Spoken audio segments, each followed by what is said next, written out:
పూర్వం మన ఋషులు మునులు రోజుకు ఒక్క పూట మాత్రమే భోజనం చేసేవారు. అది పేదరికం వల్ల కాదు, అది శరీరాన్ని అణచడానికి కూడా కాదు. వాళ్ళకు తెలుసు మన శరీరం ఎప్పుడూ తింటూ ఉంటే బయట పనుల్లో బిజీ అవుతుంది అని. కానీ శరీరానికి సరైన విశ్రాంతి ఇచ్చినప్పుడు మాత్రమే లోపల జరిగే అసలైన అద్భుతమైన పని మొదలవుతుంది. ఈ రోజుల్లో మనం దాన్ని ఆటోఫేజీ అంటున్నాం, కానీ మన ఋషులు దాన్ని వేల సంవత్సరాల క్రితమే కనుగొన్నారు. రోజుకు ఒక్క పూట తినగానే శరీరం ఇప్పుడు తినడం ఆపి నన్ను నేను రిపేర్ చేసుకోవాలి అని నిర్ణయిస్తుంది.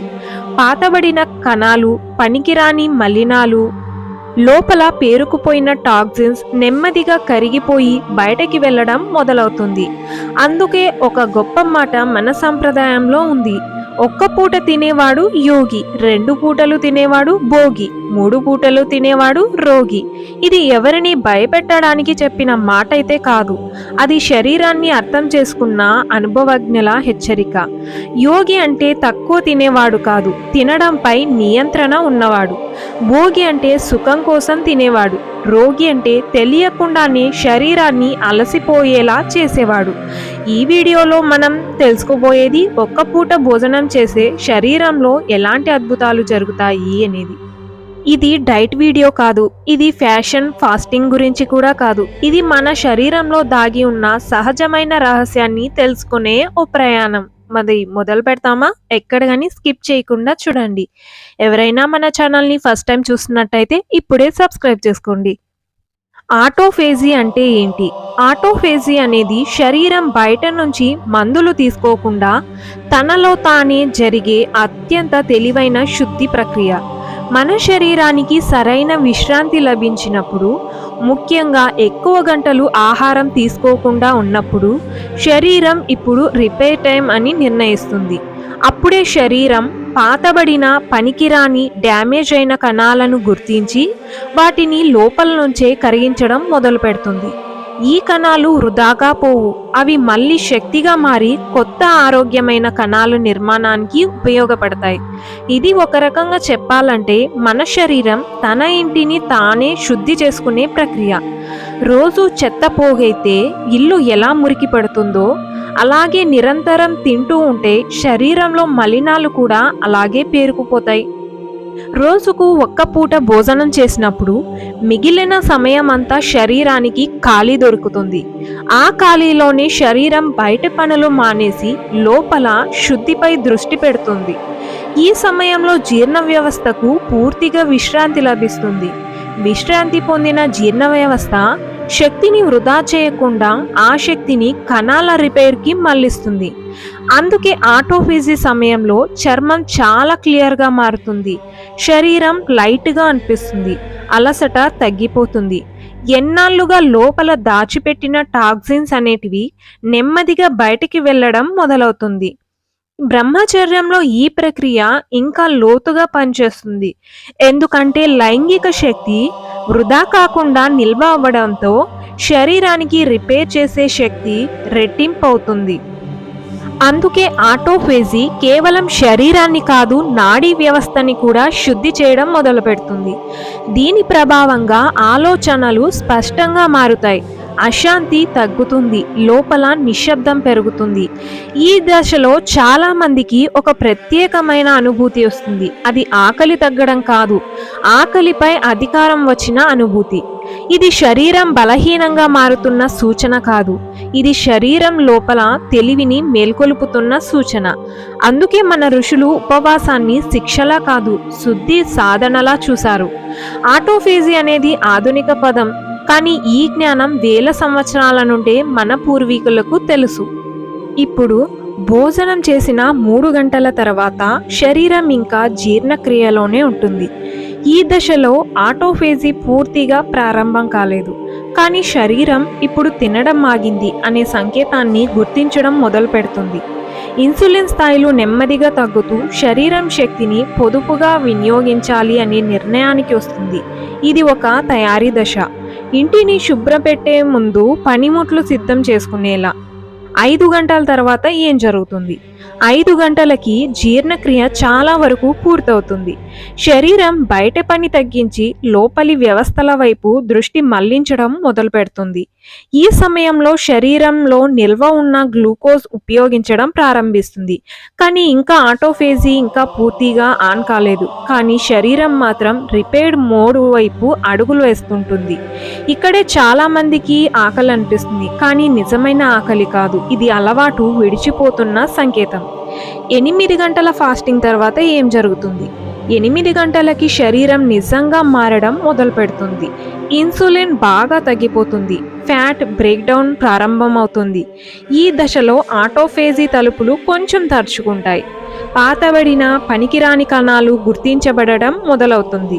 శరీరం ఇంకా పూర్తిగా శుభ్రం చేయడం మొదలుపెట్టలేదు, కానీ ఏది అవసరం లేదు అనే లిస్టును మాత్రం తయారు చేస్తుంది. 12 గంటల ఫాస్టింగ్ తర్వాత ఏమవుతుంది? 12 గంటలు చాలా కీలకమైన మలుపు. ఇక్కడి నుంచినే ఆటోఫేజీ నిజంగా స్టార్ట్ అవుతుంది. శరీరంలో పాత కణాలను కరిగించడం మొదలుపెడుతుంది. టాక్సిన్స్, డ్యామేజ్ అయిన సెల్స్ నెమ్మదిగా బ్రేక్ అవుతూ శక్తిగా మారడం మొదలవుతుంది. జీర్ణ వ్యవస్థ పూర్తిగా విశ్రాంతి పొందుతుంది. ఈ విశ్రాంతి వల్ల శరీరానికి నన్ను నేనే నయం చేసుకోగలను అనే అవకాశం దొరుకుతుంది. ఈ దశలో చాలామందికి మానసికమైన స్పష్టత మొదలవుతుంది. 15 గంటల ఫాస్టింగ్ తర్వాత ఏమవుతుంది? 15 గంటలకి ఆటోఫేజీ మరింత లోతుగా పనిచేస్తుంది. ఇప్పుడు శరీరం ఉపరితల శుభ్రత కాదు, లోతైన శుద్ధి మొదలు పెడుతుంది. పాత కణాలు మాత్రమే కాదు, పనికిరాని ప్రోటీన్లు కూడా తొలగిపోతాయి. నాడీ వ్యవస్థపై ఉన్న భారం కూడా తగ్గడం మొదలవుతుంది. ఇది శరీరం మాత్రమే కాదు, మనసు కూడా లైట్ అవుతున్న దశ. 24 అవర్స్ ఫాస్టింగ్ తర్వాత ఏమవుతుంది? 24 గంటల తర్వాత ఆటోఫేజీ పూర్తిగా శక్తిలోకి వచ్చిన దశ. ఇది శరీరానికి ఒక పెద్ద సర్వీస్ చేసినట్టే. పాత కణాలు తొలగింపు చాలా వేగంగా జరుగుతుంటుంది. కొత్త ఆరోగ్యమైన కణాల నిర్మాణానికి బేస్ పడుతుంది. ఈ సమయంలో చాలామందికి ఒక విచిత్రమైన శాంతి అనిపిస్తుంది. ఆకలి ఉన్నా కూడా అది పెద్ద బాధగా ఉండదు. ఎందుకంటే శరీరం శక్తిని లోపలి నుంచే పొందుతుంది. ఇక్కడ శరీరం నిజంగా స్వయం నిర్మాణం చేసుకుంటుంది. చాలామంది 48 అవర్స్ కూడా ఫాస్టింగ్ ఉంటారు. 48 అవర్స్ తర్వాత ఏం జరుగుతుంది? ఇది చాలా లోతైన స్థాయి, కానీ అందరికీ అవసరం లేదు. కానీ జరిగితే మాత్రం ప్రభావం చాలా గట్టిగా ఉంటుంది. ఆటోఫేజీ అత్యంత లోతైన కణాల వరకు చేరుతుంది. దీర్ఘకాలంగా దాచిపెట్టిన టాక్సిన్స్ అనేటివి బయటికి వెళ్ళడం ప్రారంభమవుతుంది. ఇమ్యూన్ సిస్టమ్ రీసెట్ లాంటి అనుభూతి వస్తుంది. శరీరంలో ఏదో కొత్తగా తయారవుతున్నట్టు ఫీల్ ఉంటుంది. కానీ ఈ దశలో జాగ్రత్త చాలా అవసరం. ఇది సాధన, శిక్ష కాదు. ఆటోఫేజీ అంటే ఆకలితో ఉండటం కాదు. ఆటోఫేజీ అంటే శరీరానికి తనను తానే నయం చేసుకునే అవకాశాన్ని ఇవ్వడం. అందుకే ఋషులు ఉపవాసాన్ని భయంగా కాదు, బోధనగా చూశారు. 1 మీల్ ఎ డే అంటే ఏంటి? 24 గంటల్లో ఒక్కసారి మాత్రమే సంపూర్ణ భోజనం. మిగతా టైంలో నీళ్లు, గోరువెచ్చని నీళ్లు, ఫ్రూట్ జ్యూసెస్, హెర్బల్ టీ మాత్రమే. మన పూర్వీకులు దీనిని లఘు ఉపవాసం లేదా ఏకభోజనం అని పిలుస్తారు. బ్రహ్మచర్యంలో దీని ఉద్దేశం శరీరాన్ని కాదు, కోరికలని నియంత్రించడం. శరీరానికి వచ్చే మార్పులేంటి? ఈ సమయంలో జీర్ణశక్తి చాలా పవర్ఫుల్ అవుతుంది. రోజంతా తింటే జీర్ణశక్తి అలసిపోతుంది. ఒక్క పూట తింటే అగ్ని బలపడుతుంది. గ్యాస్, బ్లోటింగ్, నిద్రమత్తు అన్నీ తగ్గిపోతాయి. ఆటోఫేజీ ఆన్ అవుతుంది. శరీరం తన పాత కణాలను తానే క్లీన్ చేసుకుంటుంది. Hormonal balance. అతిగా తినడం వల్ల టెస్టోస్టిరాన్ తగ్గుతుంది. లైంగికంగా అస్థిరత పెరుగుతుంది.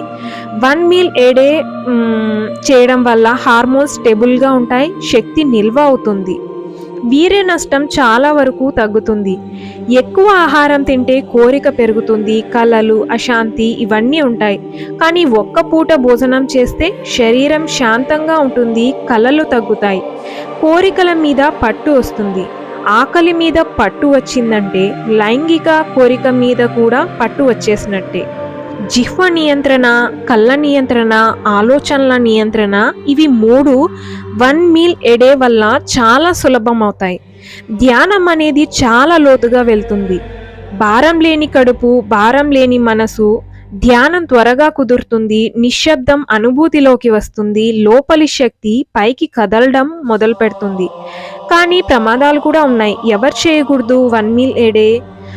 నిజం చెప్పాలంటే ఇది అందరికీ కాదు, చేయకూడని వారు కూడా ఉన్నారు.